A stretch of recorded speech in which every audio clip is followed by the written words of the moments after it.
nós gostaríamos de registrar aqui a nossa Auresoma. Muitos estão vindo pela primeira vez, reiterando, é a união das associações médicas regionais da Zona da Mata. E nós temos hoje aqui a grata felicidade de estarmos realizando a 1515ª reunião. É importante mostrar e informar o desenho da Auresoma. A primeira parte são palestras, aliás, 2 oradores de excelência. Queremos parabenizar o doutor Renato e o doutor Gustavo. Depois nós temos agora a apresentação de um patrocinador, que nós temos tudo a ver com a Cicobi, né? Cicobi. Posteriormente teremos palestras direcionadas na área da ética médica. Dr. João Batista Gomes Soares, representando o Conselho, presidente do Conselho Regional de Medicina, falará para nós sobre um tema de muita relevância. Dr. Fábio de Castro Guerra, presidente da Associação Médica de Minas Gerais, que inclusive nós queremos trazer aqui nossa gratidão muito especial ao Dr. Fábio, que é um dos grandes responsáveis pelo evento de hoje, né, Sérgio? Se empenhou profundamente para que pudéssemos estar aqui. E teremos ainda a presença e a fala do Dr. Lincoln Lopes Ferreira, que fará também uma palestra muito oportuna para todos nós. Portanto, e ao final é a parte mais cansativa da Auresoma, né? O final é a parte que nem todos ficam, é o nosso almoço de confraternização. Um momento de congraçamento, mas antes tem homenagem, né, Sérgio? Então nós agora convidamos premiações também. Então, nós convidamos agora, como o doutor Sérgio já havia chamado ao palco, o grupo do Cicobi. Portanto, a gerente de investimentos do Cicobi Credicom, Glicéria Carvalho, para dar início à sua palestra.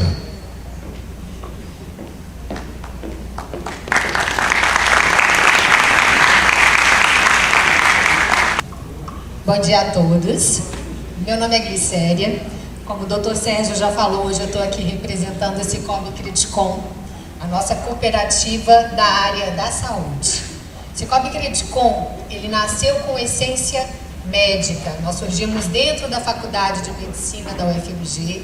O nosso intuito inicial lá atrás, há 30 anos atrás, foi a formação de médicos para compra de livros, financiamento estudantil. E hoje a gente está em grandes proporções através da nossa cooperativa. Primeiro aqui, né, eu gostaria de falar um pouco com todos vocês sobre uma saúde que é muito importante também, né? Nós tivemos aqui hoje 2 palestras muito importantes sobre saúde, e eu venho falar agora um pouquinho sobre saúde financeira. Saúde financeira, para quem começa mais cedo, mais saudável é.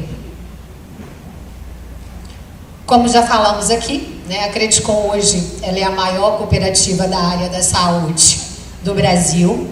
Nós temos cooperativas hoje em 46 pontos de atendimento. Nós estamos divididos entre Minas, Bahia e São Paulo. Nós temos negócios hoje, principalmente no segmento rural também, distribuído por todo o país. Hoje a Credicom, no ranking de instituições financeiras, em Minas, nós ocupamos o 3º lugar. Isso é com muito orgulho que eu trago esses números são bem recentes, que nós retiramos do site do Banco Central.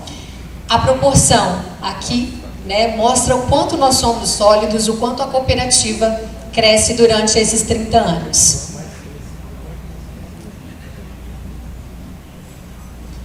Aqui eu trouxe alguns números, né? A Credicom ela é nova aqui em Manhuaçu, nós chegamos aqui no mês de abril, mas eu queria reafirmar, né, as questões dos nossos números, da nossa solidez. Hoje nós temos um patrimônio, né, o nosso ativo total é 6,87 milhões. Esses números aqui são números referentes ao ano de 2023. Em 2023 nós tivemos um crescimento de 25% comparado ao ano de 2022. Operações de crédito no ano de...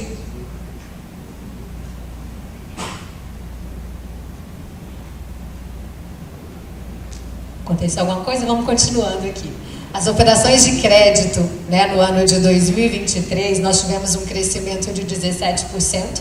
Foram mais de 3,7 bilhões em créditos liberados, né, para profissionais aí da área da saúde. Número de cooperados. Fechamos 2023 com um volume de 92 mil cooperados. Hoje, nós já somos mais de 100 mil cooperados. 70% da nossa base, ela é composta por profissionais da área da saúde. E aqui é um número muito gratificante para nós. Essas foram as distribuições de sobras referente ao ano de 2023. Essas sobras foram pagas agora, no dia 17 de junho, para todos os nossos associados. Esse montante aqui, ele volta para todos, diante do relacionamento de cada um. Esses números aqui, gente, são os resultados da cooperativa. Quem é cooperado é dono, e quem é dono recebe os lucros. Isso aqui é de vocês. Aqui eu gostaria de passar um vídeo falando um pouquinho sobre essa questão das sobras. Acabamos de bater um recorde. Acabamos, assim no plural, porque isso inclui você.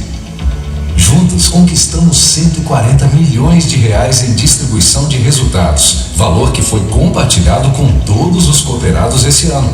140 milhões de reais. Obrigado por se relacionar e por acreditar na Credicom. Juntos vamos chegar cada vez mais longe. Você já sabe, o valor distribuído é calculado com base nos juros da sua conta capital e do relacionamento com a Credicom. Quanto mais você usa nossos produtos, mais você recebe de volta.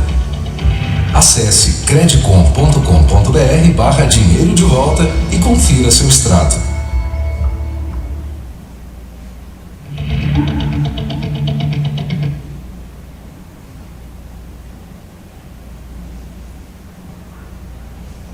Essa foi a divulgação que nós fizemos no dia 17 de junho, referente todo ao capital distribuído para os nossos cooperados.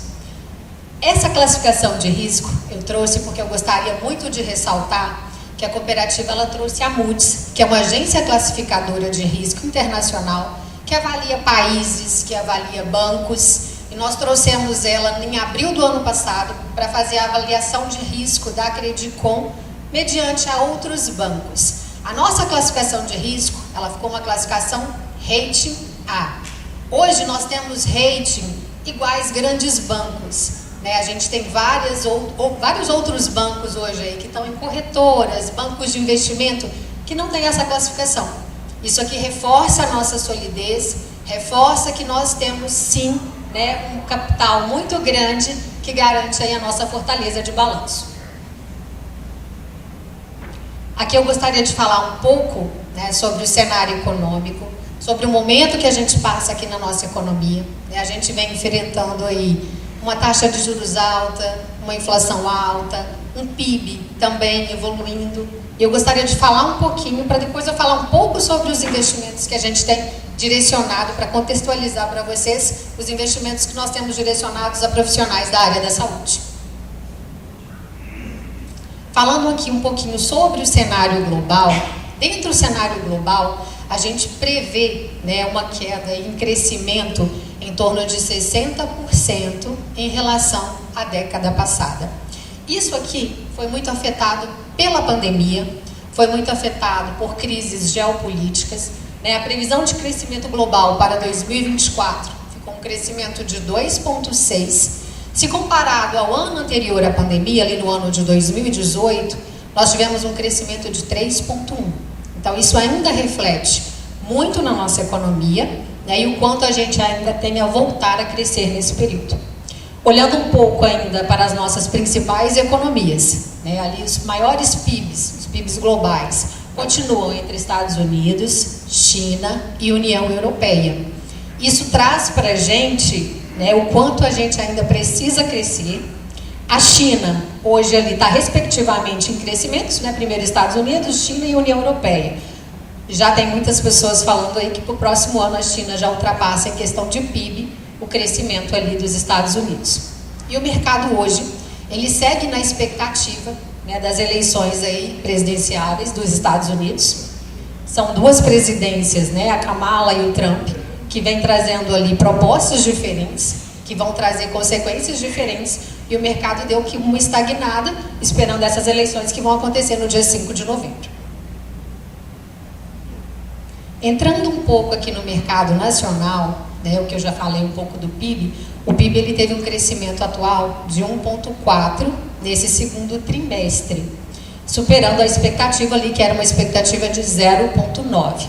Esse resultado ele foi impulsionado, né, pelo setor de serviços e pela indústria. Esse indicador aponta um crescimento de 3,3 em relação ao mesmo período do ano passado. O aumento da participação, né, no mercado brasileiro, no mercado internacional, né, o aumento de participação dos produtores brasileiros no mercado internacional, também interferiu muito nesse crescimento de PIB para esse segundo trimestre. Falando um pouquinho de IPCA, né, na nossa inflação, hoje a gente vê aí muitos títulos públicos, muitos investimentos atrelados ali ao IPCA+. E aqui falando um pouquinho sobre a inflação, no mês de agosto, a gente teve a primeira deflação desse ano, né? Foi uma deflação de menos 0,02. Não foi uma deflação significativa. Quando a gente olha a meta da inflação para o ano de 2024, traçada pelo governo, a meta era 3,5. 1,5 ponto para mais ou 1,5 ponto para menos. Teoricamente, a gente está ali acumulado de 4,24, ou seja, a gente ainda continua dentro da meta ali estipulada pelo governo, mas há uma perspectiva que isso se supere, o que está refletindo atualmente ali na taxa Selic. Os maiores responsáveis pela queda de agosto foi o setor de habitação e alimentação. O setor de habitação é principalmente influenciado pela energia elétrica, que ainda estava barata. Agora a gente já entra ali na bandeira vermelha, justamente por causa das secas.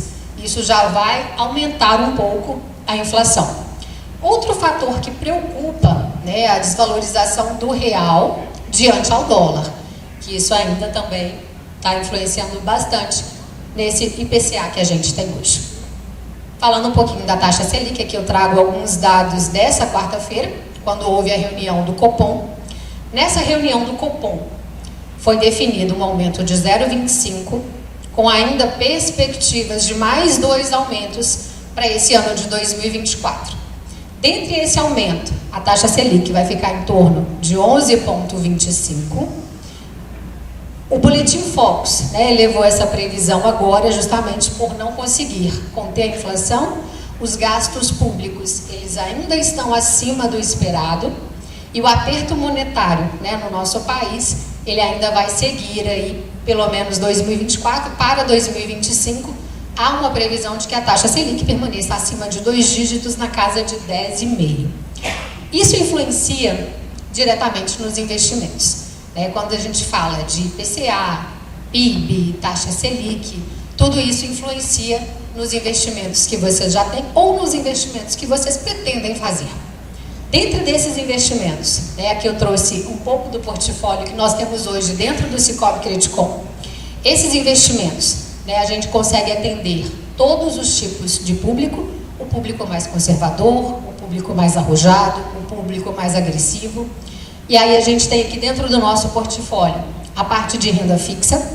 A parte de renda fixa, como eu já falei, nesse aumento de Selic, acaba ficando muito interessante. Dentro do nosso home broker, nós temos ali renda variável, né, ações, BDRs, fundos imobiliários, ETFs. Nós temos fundos de investimento em várias classificações de risco, né, fundos de renda fixa, fundos de ações, fundos de inflação. E para quem pensa ali em sucessão patrimonial, para quem pensa, né, em herança, em aposentadoria, nós temos os planos de previdência, né, dentro dos planos de previdência, o multi-instituído, VGBL e PGPL. Todos esses portfólios já estão disponíveis dentro do aplicativo de vocês, né? Se vocês tiverem alguma dúvida, nós já temos um ponto de atendimento aqui dentro de Manhuaçu, né? A nossa agência está localizada na Monsenhor Gonzalez. Nós temos 2 gerentes, a Gláucia e o Saulo, que ficam à disposição, né? Que estão os contatos dos 2 para qualquer dúvida. Como eu já falei, eu me chamo Glicéria, né? Eu sou responsável pela área de investimento dentro da cooperativa. Meu contato também fica à disposição de todos, para qualquer dúvida, para a gente marcar uma reunião, para reavaliar a carteira, né? Eu estou junto com a Glaucia e com o Saulo aqui dentro da agência. Muito obrigada a todos, agradeço a atenção, uma excelente reunião para vocês. Muito obrigado, Glicéria. Vamos tirar uma foto.